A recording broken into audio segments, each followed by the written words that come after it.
Hi friends, SSC MTS exam வரப்போகுது. அதுக்கு வந்து என்ன எக்ஸாம் பேட்டர்ன் அப்படிங்கிற டீட்டெயில்ஸ் பார்க்கலாம். எக்ஸாம் வந்து 26/6/2025லேருந்து 24/7/2025 வரைக்கும் அப்ளை பண்ணிக்கலாம்.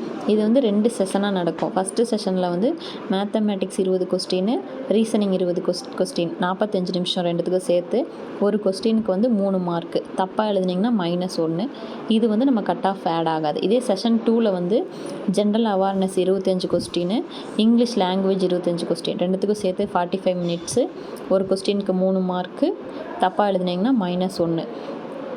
இதே வந்து நமக்கு மேக்ஸ் வராது, மேக்ஸ் நல்லா போட தெரியாதவங்க, ஆனால் ஜிஎஸ் நல்லா படிச்சிருக்கேன் அப்படிங்கிறவங்க வந்து இந்த எக்ஸாம் அப்ளை பண்ணலாம். ஏன்னா ஆப்டிடியூடும் ரீசனிங்கும் வந்து நமக்கு கட் ஆஃபில் ஆட் ஆகாது. இது ஜிஎஸ்லேயும் நீங்கள் இங்கிலீஷ்லேயும் எவ்வளோ மார்க் எடுக்கிறீங்களோ அதுதான் கட் ஆஃபில் எடுத்துப்பாங்க. அதனால் ஜிஎஸ் நல்லா ப்ரிப்பேர் பண்ணியிருக்கிறவங்க இந்த எக்ஸாம் எழுத ட்ரை பண்ணுங்கள். தேங்க்யூ.